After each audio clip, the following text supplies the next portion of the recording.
AMLC? Honorable Abante? Unang-una po ay AMLC, yung mga bank transactions. Pangalawa po yung kay Senator Trillanes. The answer of the AMLC should be limited to what appears only in the report.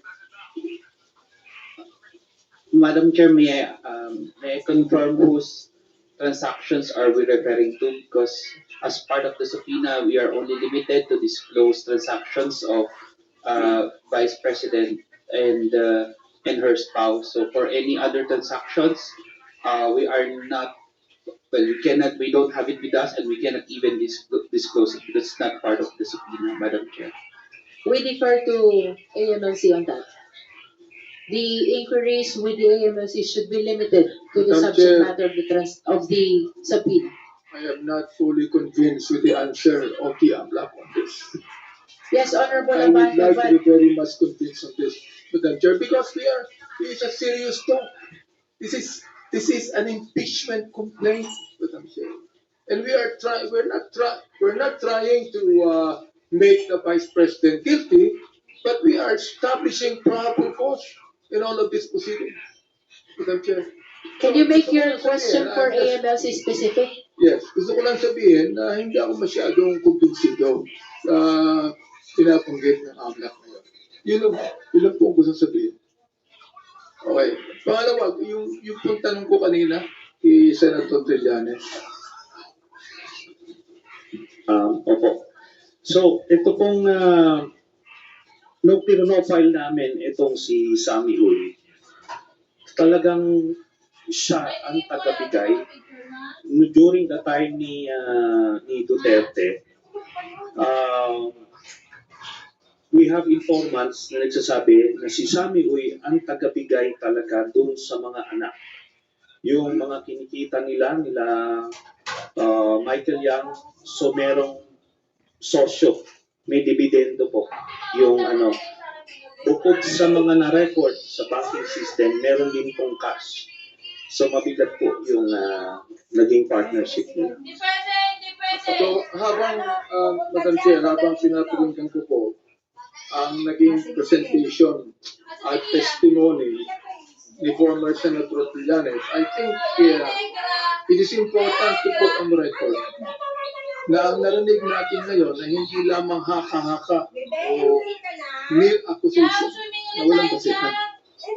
Nakita po natin lahat ang ating nalaman dito. May basihan lahat ng sinabi ng resource person ngayon at bilang isang miyembro ng committee, ang takeaway ko dito ay simple lang.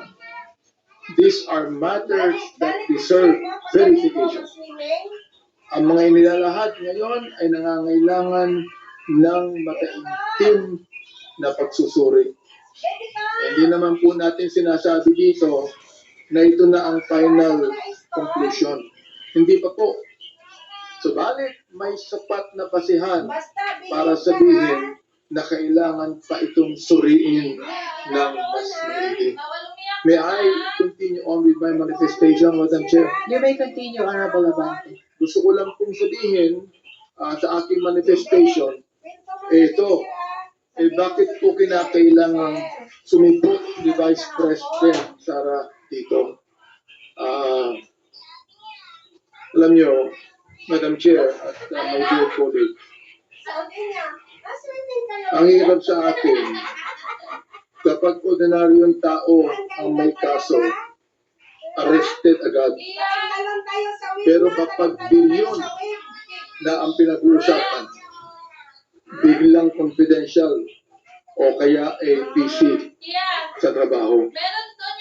Naniniwala po ako that when serious allegations are raised, Congress has only one responsibility: to act, to examine, to let the process move forward. Ako po ay disappointed na wala ang ating Vice President. But I'm not surprised, Madam Chair. I'm not surprised. Pero mas maganda sana kung nandito siya sapagkat palagay ko nakikinig siya. Alam niya lahat ang pinag-uusapan dito. Oo. Now, the Vice President has shown a pattern.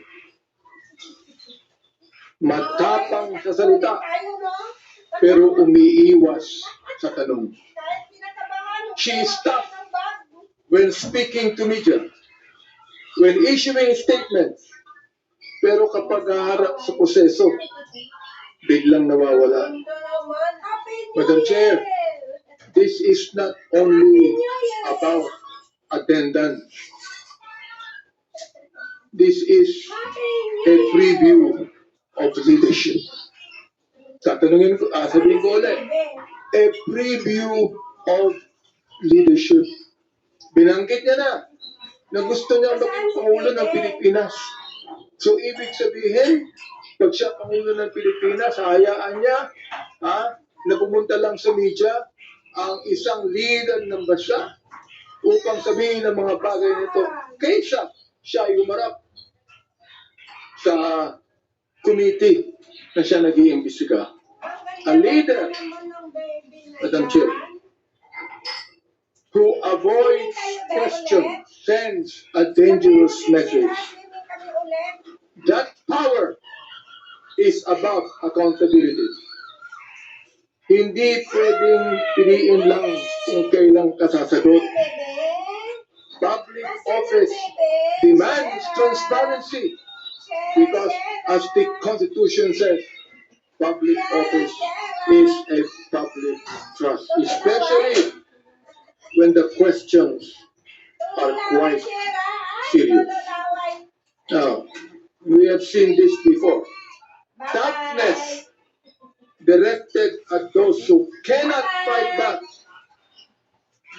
Remember the Sheriff Shipan. Matapang sa mga taong walang laban. Real leadership is tested when you face scrutiny, not when you avoid it. So batay po sa affidavit ni Senator Trillanes, Madam Chair, mahigit 111 million ang pumasok sa mga accounts ni VP Sara as of April 2016 pa lamang. May mga summary of deposits din na nagpapakita ng mahigit na 2.4 billion pesos na dumaloy sa account nila, silang dalawa, ni dating Pangulong Duterte. Now, this is not political harassment. Oh, Madam Vice President, hindi po ito chismis. Ito ay mga bank record na sinasabing similar sa hawak ng AMLC. Kapag mali ang computation ng Senator Trillanes, sana pumunta po kayo rito, Madam Vice President, upang i-correct niyo kami. The simple life image, Madam Chair, sinasabi ninyo, Madam Vice President, na simple lamang ang buhay niyo. Pero ang dami niyong abogado. Oh. Pero paano naging simple ang buhay kung may daang-daang milyong pisong payout mula sa isang tao na iniuugnay sa droga at sa pogo? Transparency is a must, Madam Chair. At sabi nga po, sinabi ko na nung una kong manifestation dito, dalawang konstitusyon na pinapaniwalaan ko. Ang Konstitusyon ng Republika ng Pilipinas at ang Biblical Constitution na ang sabi, the truth shall set you free. Pero sa Kongreso, ang truth ay makikita lamang kung sasagot ka sa tanong. Oo. You are the second official of this land. Hindi pwedeng sa video ka lamang sumasagot habang kami rito ay naghahanap ng katotohanan. Madam Chairwoman, it is high time for Vice President Sara to face these allegations of ill-gotten and hidden wealth. Ill-gotten and hidden wealth. Ayaw kong maniwala sana rito. But if the Vice President will appear here and explain all of these allegations, then we will be able to find out the real truth of the matter. Show us your SALN. Explain the Sami Uy checks and prove to the Filipino people na ang yaman ninyo, Madam President, Madam Vice President, ay galing sa pawis, hindi sa payout. Huwag po tayong magtago sa sayaw ng tinatawag nating confidentiality. Yan lamang po ang aking manifestation, Madam Chair.